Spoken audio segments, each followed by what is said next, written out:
Құрметті оқырмандар, бүгінгі біздің дайындағалы тұрған тағамымыз маклюбе. Түріктің сүйікті тағамдарының бірі маклюбе. Етімді турап алдым. Біз енді тек 2-3 адамға ғана жасап жатырмыз. Сондықтан біз аз-аздан ғана. Ең бірінші, мына құралдардың бәрін дайындап алдым. Етім дайын, күрішім дайын. Енді мына овощтарымызды барлығын дөңгелектеп турап аламыз. Содан кейін барлығын қуырамыз. Ал кеттік ендеше.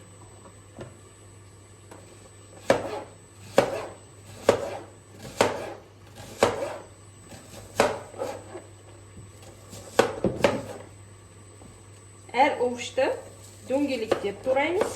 Дөңгелегін жарып алмауға тырысамыз енді. Соның ішінде мына осы жуаны турау әрине қиынырақ. Жуанымыз дайын. Енді келесі кезек картопымызды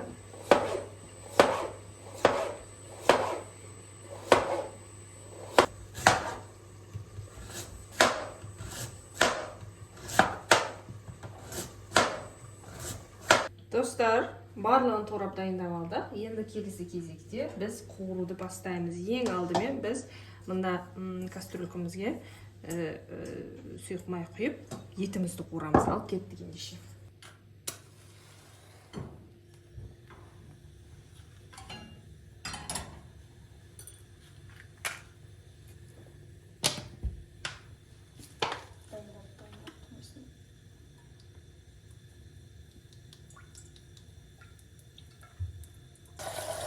Қайнап жатқан майға етімізді саламыз. Міне әбден қайнап кеткеннен кейін отын сәл азайтыңқырап қойсақ болады. Өйткені қатты күйіп жанып кетуі мүмкін. Сондықтан орташа отта сәл қуырып аламыз. Ал етіміз біздің қуырылып күшті болып қалды. Қалған піспегені енді ана келесі ыдысқа жинаған кезде пісетін болады. Міне ет мынау, между прочим, жылқының еті, дәмі енді супер. Келесі қайнап атқан майымызға сәбізімізді саламыз.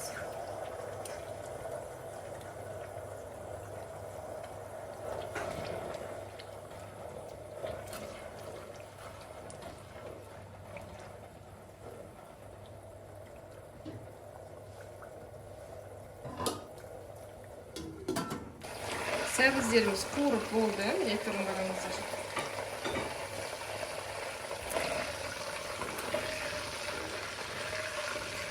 Тағы да бір рет салам. Қалған сәбіздерімді. Оны да қуырып аламын. Келесі кезек бізде картошкаларымыз. Иісі күшті шығып жатыр енді. Айта алмайым. Осы бір жылдар былтыр ғой, картошканың, ненің, осы маклюбенің, хит кезі, осы жапа-тармағай бүткіл, инстаграм бүткіл, ютуб осы пісіріп керемет болып едік.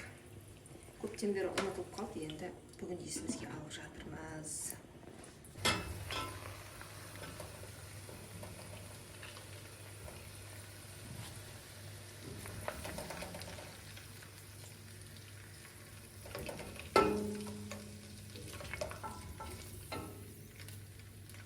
Келесі кезекте біздің ең маңызды құрамы маклюбеміздің бұл күрішіміз.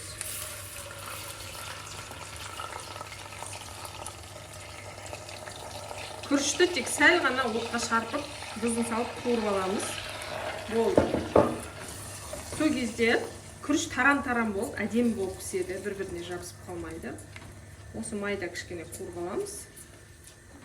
Тұзын салып. Болды, мынау соңғы етап. Қазір біз маклюбемізді жинаймыз. Күрішіміз майға қуырылды. Сәл ғана тек бір 5 минут, 7 минут па қуырып алдым. Болды, сөндірдім. Енді біз маклюбемізді жинаймыз. Ал енді маклюбемізді жинап бастаймыз. Ең бірінші, енді жасырмайын. Мен ыдысым эмалированный болғандықтан, мен астына чугунный болмағасын жерде кішкене май жағып жібердім. Енді жуадан бастаймыз. шуымызды әдемілеп жабыспаш үшін жинап шығамыз. Келесі кезекте біз етімізді саламыз.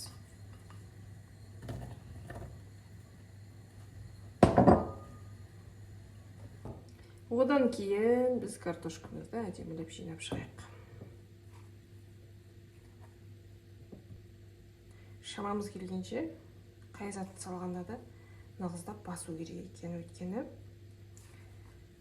ыдысымызды төңкеріп, маклюбемізді әдемілеп түсіреміз деп жатқан кезде ол шашылып қалуы әбден мүмкін. Бұл енді мына жерде еті неге аз деулеріңіз мүмкін. Бұл жерде мен бүгін 2 тамақ пісіріп жатырмын. Ауыз бекіткенге папамызға бөтен тамақ. Ал бізде балалар қатты тамақтың етін көп жей бермейді, сондықтан мен маклюбенің етін азырақ қылдым. Бұл тек чисто балаларға. Ал үстінен басып дұрыс сеуіп жібереміз.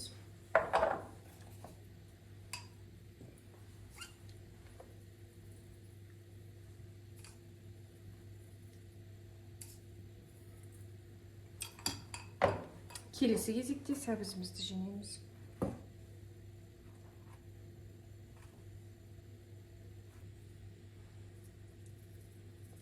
Тағы да дұрыс сүйгіңкіреп жібереміз.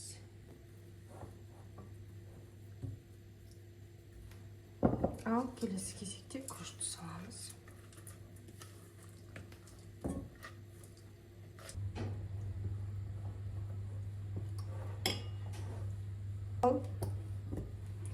Отқа қоямыз. Отқа қойып қайнаған су құямыз.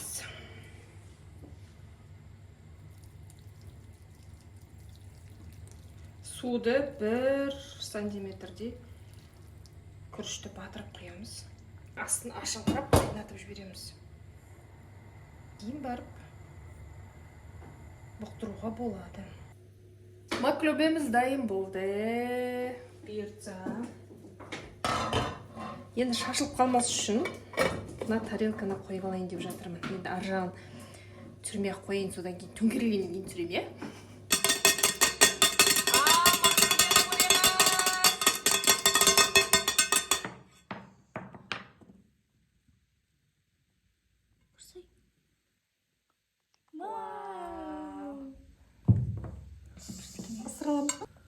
Салатты біз міне кубиктап, қияр мен помидорды ғана араластырдық. Бізде капустаны көп ұната бермейміз свежий салатқа. Ал мынау менің өзімнің домашний свежий айраным.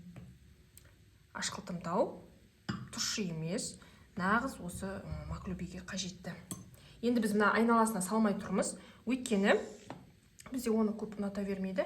Сондықтан бір әр қайсымыз өзіміз тарелкамызға салып, араластырып жейміз. Ал бізге ас болсын.